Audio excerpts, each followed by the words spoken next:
How do we make and multiply disciples around the block and around the world? With hosts Doug Lucas of Team Expansion, Lee Wood of One Body Church, John Hirima of Big Life, Roger Shull of E3 Partners, and special guests from around the world, we'll explore how believers can come together to make more disciples. Welcome to the More Disciples podcast. All right, we're here with another episode of the More Disciples podcast. I am Roger Shull, one of the co-hosts here with my fellow hosts, Doug Lucas. Hello. And Lee Wood. Hey, everybody. Great to be here. And John Hirima is not joining us this week, but it's okay. We'll have him back soon. But I'm really excited about our guest today, who I have not met personally, but I've definitely heard of. His name is Stan Parks. Maybe Lee, do you want to introduce him? Yeah, it's to be short, it would take a long time to introduce Stan, his wife Faye, and his family. But let me try to be lucid and clear about it. But Stan Parks and his family would be, I think, the genesis of movements globally, and hopefully he can talk about that. But I'm honored to have him on the podcast. But he is a beloved brother, a fellow co-laborer. Really a humble man that's given to prayer.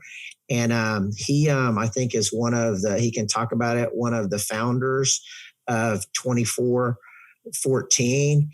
And I think one of the best things that I can say about Stan is he basically is tireless in his efforts of perseverance and humility, pursuing, hearing and obeying and spreading all of Jesus's commandments from his household unto the whole world. And God has used him mightily. And I'm super honored. He's had a big impact in my life in ways that no one can know. Like, he gave me permission. Basically, like, you don't have to make anybody understand, Lee. You just have to obey.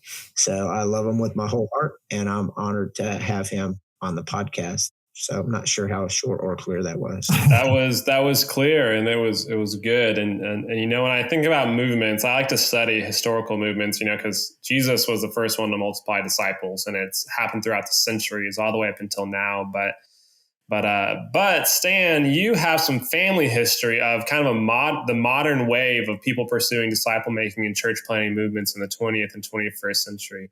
Maybe you could introduce yourself by just talking about what your family history is in that, and then even how you got introduced to movements and start pursuing it yourself as well. Yeah, I'm glad to be on with you guys. Lee, thank you for that intro. That was meaningful to me. I appreciate you, bro. So one thing we say is movements have happened all throughout history. These are not new phenomenon. And Steve Addison does a great job talking about that in some of his books. But we've never seen movements happen around the world, literally in every continent at the same time, and never before the sheer number of movements that are happening. So back in the 70s, there began to be this focus on what Ralph Winter called hidden peoples. And people began to say, okay, first wave of modern missions was the coastlands, and second wave is inland, and now the third wave is these unreached peoples. And my parents had gone in 1954 as missionaries, Keith and Helen Jean Parks, to Indonesia. And I was actually born there. And, you know, they were part of a generation of people that made great sacrifices to be out, you know, fulfilling the Great Commission. And so my dad ended up, they were with the IB. My dad ended up as president of the IMB. And he said in 1985, he said, I was sitting in my office looking at a map, and God said to me, I told you to reach the whole world, not just countries where you can get a missionary visa. And he said, you know, look to the map, and, you know, Southern Baptists are all over the world, and yet even there, we were only in half of the world's countries. And so he began this journey, or it had begun sometime before. He was at Lausanne in 74. And he and Bill O'Brien and other key leaders began this journey of, well, what does this look like? A key step in that was David Barrett, the Anglican missionary who started the World Christian Encyclopedia. I tell people before Barrett, nobody knew who to focus on. They'd say, well, unreached peoples. And like, great, where are they? And then Barrett came up with a list of 17,000 ethno-linguistic peoples and used 200 factors to define what he called unevangelized, i.e. they don't have access to the gospel. And he wrote to my dad and Bill O'Brien and said, hey, I've got all this data, carried it around in a suitcase, and the Kenyan government's searching my house. I'm a little concerned about losing this information. He said, I carry it all over the world where I go do the research and talk to my informants. You guys are the best situated to get this out to the rest of the world. Could we partner? This is in the 80s. So back then, there wasn't much cross-denominational partnership. It was a pretty unheard of thing. And so they thought and prayed about it and said, yeah, let's do it. This is about the Great Commission. So as David Barrett came in, they began to share this information with the rest of the world. And in 85, they invited the 20 largest mission agencies to a meeting actually at the DFW airport. And my dad was kind of like, I don't know if I have the right to call this meeting. And Bill O'Brien, who was worked with him, said, well, if you don't call it, who's going to? And so that meeting, they had, Crew and YWAM and Wycliffe and a bunch of groups, and they began to say, we've got to partner together to reach the unreached world. Jesus Film said, if you'll send a team there, we'll put that at the top of our priority list for translating the film. And, those kinds of conversations. That meeting actually led to what became AD 2000, the first meeting in 89 in Singapore. So they've got this data, they're looking at it. David Barrett talks to a guy named Bill Smith and says, Bill, what are 100 ways you could reach a group you can't live among? Dr. Barrett said he'd asked a bunch of people this question, and Bill was the only guy who took him up on it. Bill came back with 100 ways to reach a group you can't live among, focus on the Zhuang people of China. And that began the conversation. At the time, they called it the non-residential missionary program because they thought you couldn't live in these unreached places. Later, they realized you could. Sometimes that was good, and sometimes it distracted you from the bigger picture. So with that kind of experiment with Bill, the IMB leadership, my dad, Bill O'Brien, others said, we're going to create a special unit that we will give permission to try crazy stuff.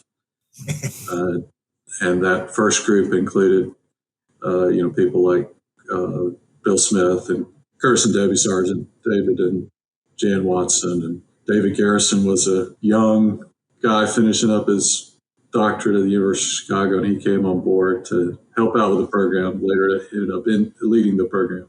And David Watson says the main thing that my dad did was keep him from getting fired while he tried crazy stuff. And they said, you can play by different rules. I tell people, I think a lot of the main reason that movements happened was they were assigned entire people groups. Wow. Right? So 13 million Zhuang. Your job is not what can I do, it's what will it take to reach 13 million Zhuang. David and Jan Watson, 90 million Bhojpuri language speakers. Curtis and Debbie, 5 million people in Hainan Island. So I think that forced them to think differently. They picked people who already had significant experience, were already thinking strategically, and then this group really helped each other think far beyond what they could have on their own. They said, we've got to get the Great Commission Christian world involved. This can't be just our project.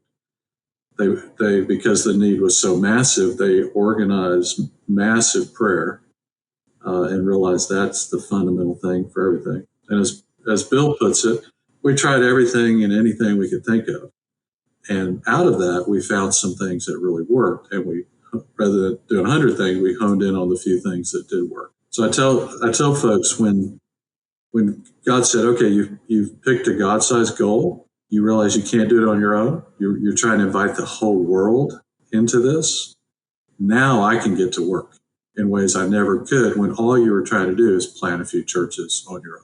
That's great. And, in God's power. But how do you reach 90 million people? It changed the dynamic so much that God did some amazing things in that. That history lesson is such a blessing. Yeah, that was really good. Thank you. It's great. Thank you so much. I was going to ask Stan. I've been in training with David Garrison. I've heard this question that he's posed, and then he's training others to ask it. So now we're in turn asking it. Can you help, though, some of our listeners or viewers who are hearing this for perhaps the first time?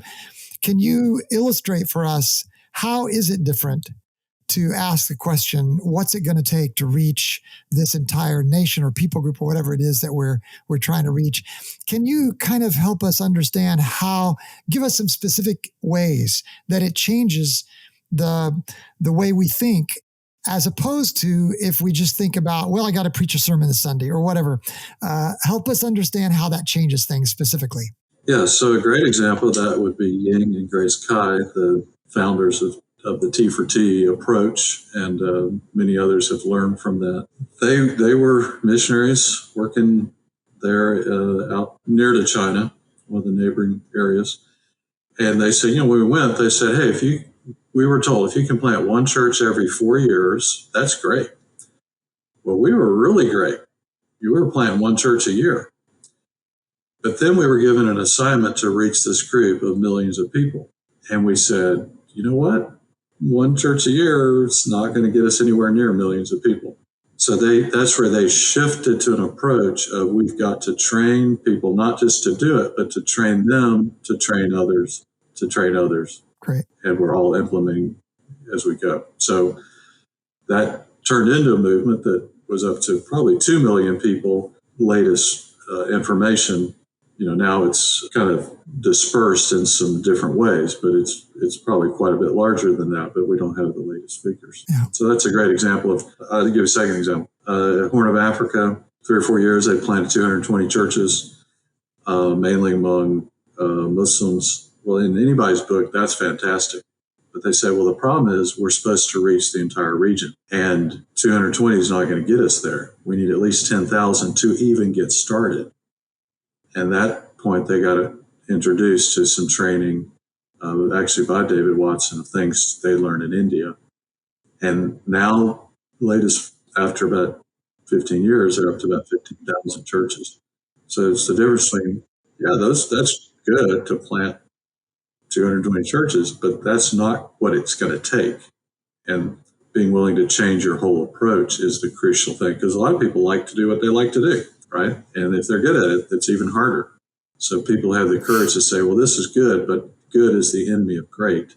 We want God to do something great. So we're doing this. I'm actually in North Dakota right now, doing a training. And so I quoted Ying Kai last night, where he says, go, not come. Tell everyone, no Jews, trainer, not church member. No paper Christian. And so I'm able to take those stuff that was simple and passed on to me, and to pass on to others. And that's what that really looks like relationally, not organizationally. So 2-part question for you, Stan, is one is, can you go further? I know that you were engaged like yourself in Indonesia as part of movements that birth movements. But secondly, can you talk about the importance of how 2414 started and why collaboration as movements to reach everyone everywhere is so important for us to see every tribe, nation, language, and tongue bowing and confessing that Jesus is Lord, to the glory of God the Father.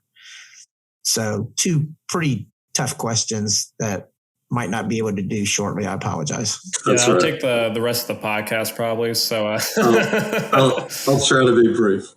So my wife and I were called to Indonesia, and there are millions of Christians in Indonesia, so I'd never really thought about going there. But once we realized, wait a minute, there are 800 people groups approximately, and only 200 of them have significant numbers of believers. What are we going to do about the other 600? And so the Lord led us to go there, and we were part of an effort of Indonesians and some expats to say, how are we going to reach the unreached people? So 2012, 2001 or so, we began to bring in David Garrison. We brought in Victor John to talk about movements, that were beginning to happen. And the immediate reaction was, well, that's great in India and China, but it could never happen here. Yeah. This is a Muslim country. Islam's harder. Whereas Victor John's point is, now wait a minute, we were the graveyard of modern missions for 200 years. What are you talking about? Of course it can happen here. And so I was frankly disillusioned. I was quite a bit younger at that point than I am now. And I thought, well, why can't it happen here? So the tsunami that happened at the end of 2004, December 26, 2004, a lot of people went up to Aceh to help after the tsunami. So my wife and I went up there. We'd been in Indonesia about 10 years at the time. Wow. And when we got up there, people said, well, we want to reach Muslims. How do we reach Muslims? The advantage we had was most of the people who showed up are not the professional church planter type. They were just the average Christian who felt compelled to help in this horrendous disaster with 250,000 people killed. The second advantage was I had been learning about movements from, Bill Smith and David Watson and Victor John. And so whenever we needed training, I'd get one of those guys to come in and train. Well, we couldn't really get them in there. It's a Sharia province and, it just didn't work. So the Lord said to me, you can train people, you can train believers to understand movements the same way you help lost people discover me in the kind of the creation of Christ discovery sequence. So with an Indonesian friend, we just started using the Bible to train the movement paradigms. John 6, God himself will teach them. Those who listen and learn from the Father will come to me, Jesus said. The person of peace, Luke 10. What does the church look like? Acts 2, 37 through 46. Keeping it very simple, using the Bible. And so that training became reproducible, whereas before it had been expert driven. That's really been most of my involvement, is helping people reproduce simple training and then coaching people in movements as they emerge. I tell people, I don't know anything, but I know a lot of people who know stuff. And so I go get help, talk to people, get input. We look at scripture together. And so that's kind of been my Bro, if you didn't know it at first, man, trust me, know that stuff now, because I'm in many ways that being passed on and grateful for it. So can you talk about the 2414 piece now, how that's and how you and a few others actually started that, catalyzed with you guys? Yeah, so in 2010, Steve Smith, who's gone to be with the Lord a couple of years ago, he had a meeting of catalysts that several of us helped with. And at that meeting, we realized between this group of about 40 folks, and had guys like Yin Kai and Victor John and Curtis Sargent, and David Watson, and others there. We realized, there are probably about 80 movements that the people in this room are aware of that they've been a part of. God's used them to help catalyze. So I kind of began this realization, wait a minute, this might be more than just an occasional phenomenon. In 2017, we realized there's quite a bit more going on. And Steve Smith and I have been talking for a while about this. And Steve was very connected into the T4T world. He helped write the book with Yin Kai and helped do a lot of the training early on and was very connected into that portion of the world. I was more connected in the DMM portion of the world, and then with some movements that had kind of arisen on their own. As one friend said, Holy Spirit taught us, we didn't have to learn from somebody else. So Steve and I said, what would it look like to bring those people together? So we actually had two meetings, one in Dubai and one in London, because couldn't get everybody at one date. In 2017, we had about 70 movement leaders, church leaders who were on board with movements, mission agency leaders on board with movements, intercessors. Just said, what's God telling us? At the meeting, because we had created greater trust across the board, we realized we thought at the time we had a list of about 153 movements. At the meeting, people shared information. We realized there were 550 plus movements. Well, that was shocking and exciting news. And so we said, you know what? We feel like God's telling us to work together to see movements in every unreached people in every place. And our first goal is to at least have engagement by the end of 2025. Our overall goal is movements in every single unreached people in every single place. But initially, let's aim for this God-sized goal that sounds impossible. So that's where 24:14 came from, Matthew 24:14, that this gospel of the kingdom will be preached throughout the world as a testimony to all peoples, and then the end will come. We don't know when the end will come. We do know it won't come until Jesus comes.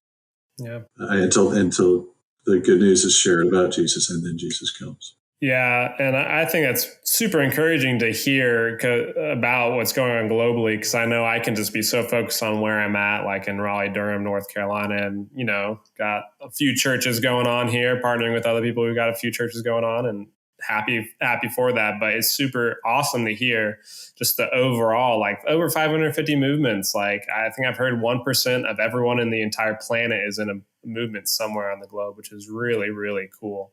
And just even hearing that vision when I first heard it from 24:14 to engage every unengaged people group by 2025, I was like, Lord, do it. Like, how can we make that happen? It's really awesome. So I'm really curious, like, since those initial meetings, what have you seen the progress towards that goal? Because 2025 is only a few years away. So, I can think about those numbers and wonder if it'll happen. But yeah, so one exciting thing is since that initial meeting, we now are tracking 1,373 movements, and some of those were happening. We just didn't know about them. Others of them are new. At the time, we knew of about 40 million people in the movements. Now that number's up to 80 million, and I'm actually fairly confident it's quite a bit more than that, but we're always careful to not overstate information. Almost every movement I've talked about has said during COVID, they've grown more than they've ever grown before. Wow. Matthew 24, the first 13 verses have filled with some pretty bad stuff. And it's kind of like, well, we go through the bad stuff because then we get to verse 14. I think the first 13 verses are part of why we get to verse 14. Because in a crisis, like we're seeing in Afghanistan, when Christians step up and are willing to give their lives to serve their neighbor, and in COVID, when one family that's desperately poor shares their food with one or two other families, and that family is our disciple makers. They know how to make disciples. They're not waiting for some pastor somewhere to do it. The movements grow tremendously because they're being the church. They're showing who God is. So we're seeing some very significant progress happen. So I just say inside of there, I got to be at a meeting someplace outside of the country with Stan, and I'm very new to these things, but love multiplies. And what he just talked about there is, by this shall all men know that you're my disciples, that you have love one for another. When we can actually do that and share as disciples in churches, Jesus gives the increase. And just as a follower of Jesus, saw that, but didn't know how to do any of the how. So one thing that just publicly to say in the podcast to Stan is he didn't step on me. Besides that, is like some new kid on the block. And we've got to see Jesus do some amazing things during those times before any of those things happen, that he's speaking to us as disciples in churches about these things. And I've never been more excited in the midst of hard than I have been now. Like, I'm so encouraged by what the Lord is actually doing across all of the regions in oneness with 24:14, because there are 32 regions represented inside of 24:14, but all pursuing movement patterns and principles collaboratively as disciples in churches with one another. And it's amazing, or I guess it shouldn't be amazing, the faithfulness of the Lord to give the increase. Amen. And I just want to say that. Sorry. Stan, I have a question. Obviously, we can tell you are in a very high level to be able to see these things from 40,000 foot view. But I also, last week, we interviewed Chris Galanos, who attributes his genesis of this journey into multiplication to you, that you were sharing with him a kind of training with him. I guess from my perspective, what that tells us is you're not only in these high-level meetings, sitting around conference tables, brainstorming about lists and who's going to take what, but you're also apparently, at the time, this was you evidently traveling to Lubbock or Chris traveling up to DFW area where you are. How does your belief about movements play out in your regular personal life, and what does that look like? Because what we've noticed is people who get this bug, globally, want to try to do it personally. And if you don't mind me putting you on the spot, I know I'm not putting you on the spot too much because of last week's interview. How does this play out for you personally, Stan? It's a privilege to be involved in making disciples, right? So of course we want to do it wherever we are. So actually, when I trained Chris and a couple of other leaders, John and Tyler and some others, I trained them. I was in Dubai, and the Lord just put us together, and they were asking the questions of, how do we do this? And so I said, well, I'll train you, but I'm going to train you. Then you've got to turn around the same week and train a group of family and friends. And so I just trained them online, and they implemented, and we began to figure it out. So we're actually in Dallas right now, helping with my mom. She's having some health issues the last couple of years. And my wife Kay and I, we've just started trying to train some folks here, and we've started a house church, and we're helping other house churches get started. And so I think it's a lifestyle. Yeah. It's not a program. I really like hearing that, because some of my story is, so I went to college here in Raleigh, North Carolina, NC State, came to Christ, and the people who led me to Christ, which we had Pastor Burke Wilson on in season 1, and people at his church like Ross Thomas and others helped lead me to Christ. And what they did immediately was say, hey, you need to go make disciples, and started training me to do it. And I said like, hey, I got a friend who wants to do a Bible study. What do I do? And they started teaching me a discovery Bible study process and all this. And so to me as a Christian, this is just kind of what I know. I grew up in a traditional church that doesn't follow the Bible, so it really didn't have much influence on my faith. But this is what I know. But as I grew in pursuing movements here, and even learning like, okay, what does it look like to be a simple church in a home or a park or wherever else, and just these different things, what does leadership development look like? I've grown in a passion to see the whole world reached with the gospel. And so at one point I was like, I'm going to move overseas and do this, but God called me to stay here, and I'm happy to do that as the Lord leads. So here's my question to you. For someone like me that's here and wants to pursue movements, and it's not called to go overseas, but we have the vision to reach every people group with the gospel. How can pursuing movements here affect that? Like, you can talk about even hub cities or just anything like that. Like, how does pursuing movement here help us reach unreached people groups across the globe? Yeah, I think one of the reasons that God wants us involved in doing things locally is it keeps us humble, right? So I'm working at these broad global levels, and then I'm slugging away here in Dallas-Fort Worth and making a lot of mistakes and don't quite know how to do it. And people I train, they're like, well, this is not good. And I'm like, you're right, it's not good. What are we going to do differently? I think in America, we haven't quite figured out how to best reach unreached peoples in America. I think Global Gates, David Garrison, Kevin Grease, and some others are doing some great work to figure that out, and they are seeing some progress. But how do we get the average everybody? 96% of UPGs are in the U.S. somewhere. This is not a conclusion. This is a brainstorm. This is a thought, because I've been dealing with that here in Dallas. I think we're going to have to think a little outside the box in terms of getting maybe some people from movements elsewhere to come in and help us get things sparked here that we can then carry on. Part of the problem we see is when the new immigrants show up, at first they don't speak enough English for us to do much, unless we happen to have someone who speaks that language.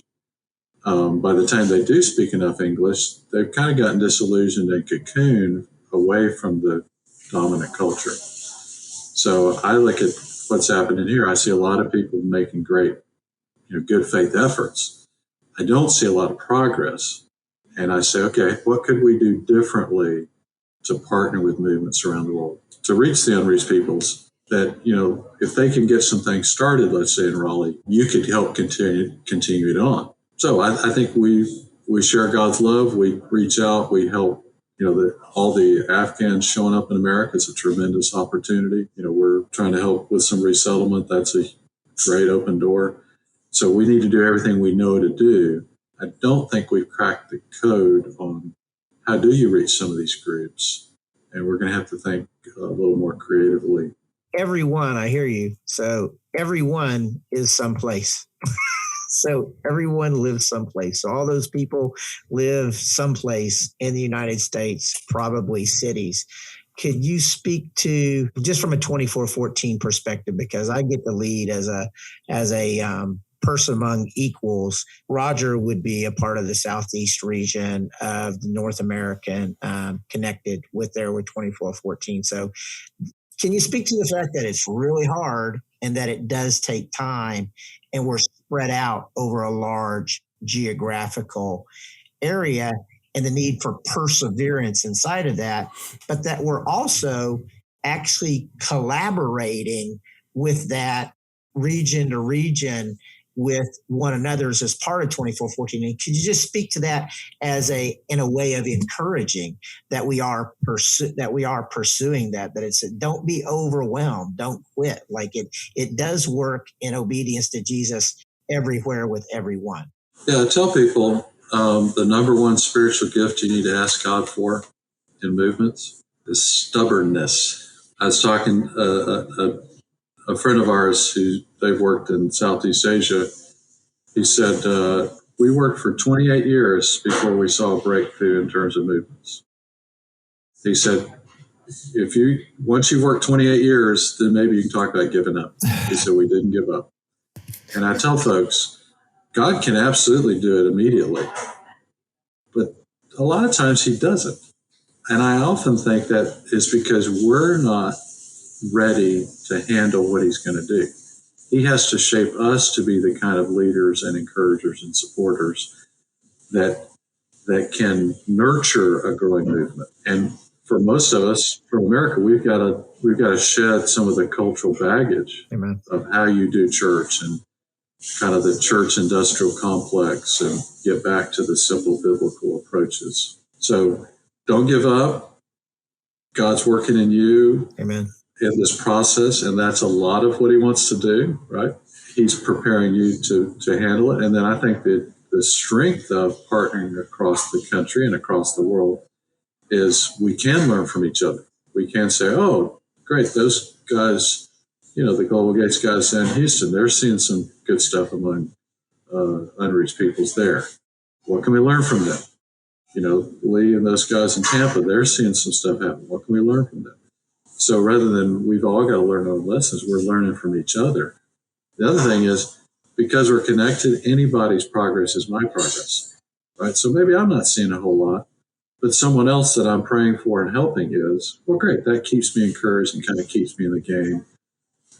And I'm as happy for them as I would be for myself. And it just makes us all stronger. Not seeing ourselves as silos, but we are the we. We are the representation together of that, and Jesus is King.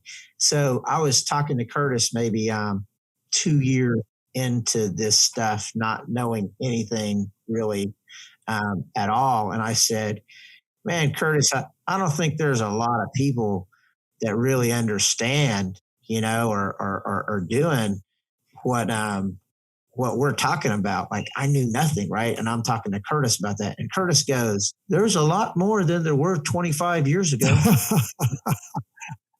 And I was like, when I'm brought to speechlessness, that was one of those moments. It's like, whoa, dude, he's been doing it for 25 years.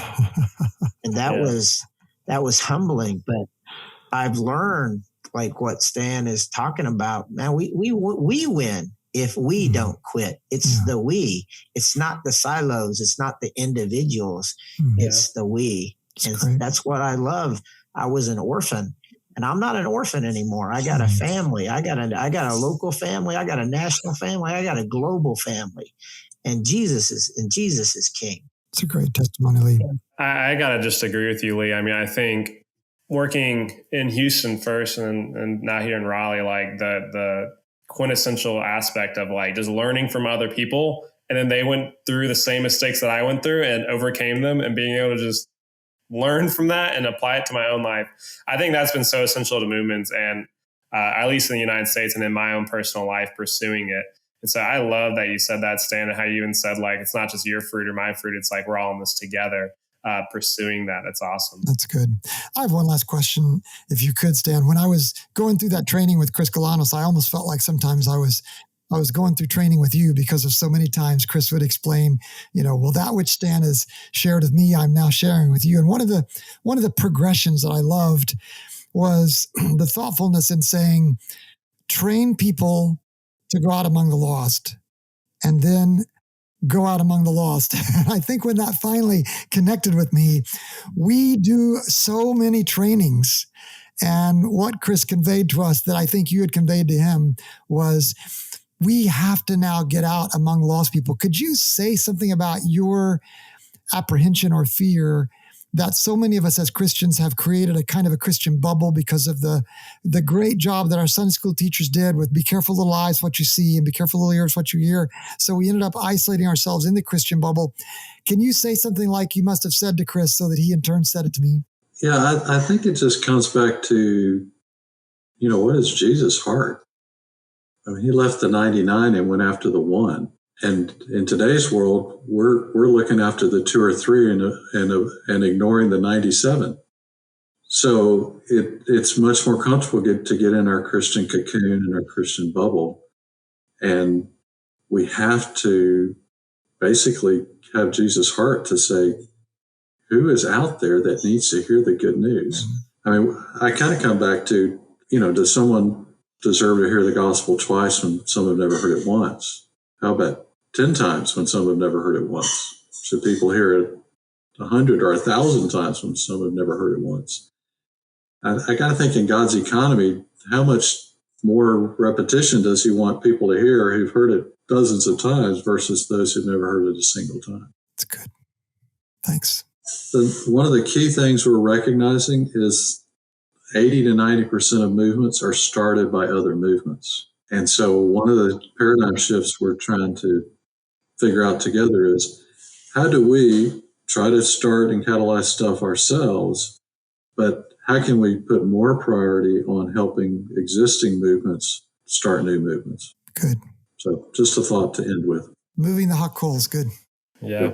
Well, actually, that was even one thing that I know when I first started hearing about the vision of reaching every people group globally. It was like, how can we have even hub cities like in different areas, but in North America, to say like, here are areas where movements are being pursued, or even a movement has broken out, that you can go and learn from there before moving over to a unreached context to implement similar or the same principles and tools that you use right here at home. And so, that's actually something that's on my heart as just being someone in America, but passionate about reaching the globe, is how can we see movements here and it be means of sending more people who can start movements globally. I'll make a comment here, and not that I knew what I was doing, but Curtis just pouring into me, and I got to be a part of something that Stan and Curtis and people put on as an outside catalyst. I asked Curtis what I was when I first started doing this stuff, and I didn't know anybody doing it. And he said, "You're a catalyst, Lee." And I was like, "What's a catalyst?" Like, I did not know. But as just Stacy and I, Stan and Faye in Indonesia and in their home in DFW, like he's just obeying. That was where we took care of that in our backyard, but then bounced to other places. And I think that's what you're talking about, like hot coals in reverse, the same way as there being outside catalysts where the people are to do the stuff. So everyone can do that everywhere, and where the kingdom is not, as well with one another. In obedience to Jesus. I think that's what we actually are doing in a virtual space to some degree with this podcast and other things that we're doing, because Stan actually talked about that while being in Dubai, to doing that with Chris. that way. So keep doing what we're doing. We'll get better at it. And stubborn perseverance, and Jesus gives the increase. So again, I'm super honored to, I think we all stand on the shoulders of giants inside of these things. And so I'm so very grateful for Stan and his family, particularly for your model, bro, for your model of that perseverance and the very essence of what it is. Very grateful. All right. Well, just to sum up some of the things that I heard from this podcast, first off, I love history. So Stan Parks giving us the history of even how some of the modern movements got globalized. I feel like I personally want to go to DFW and have a really long, just like lunch, and then bleeds into dinner, and just listen to Stan for a while to share just everything. So I love that stuff. Come on, Roger. Be glad to.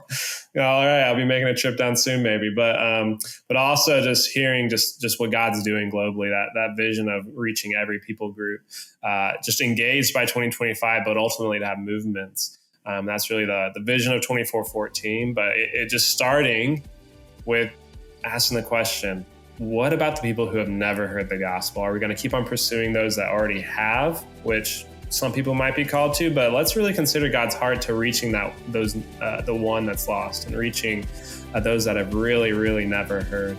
So I love that. So feel free to reach out if you want to get connected to movements and start obeying just some of the stuff you've heard. So thanks, everyone. Thanks, Stan. Thank you so much. Thank you, guys. Appreciate you. How are you making more disciples? What problems have you encountered? What successes have you celebrated? What questions do you have? Share your stories with us by visiting moredisciples.com/contact. If you're looking for next steps on growing your ability to make and multiply disciples, visit moredisciples.com to find resources, tools, and events all designed to help you make more disciples.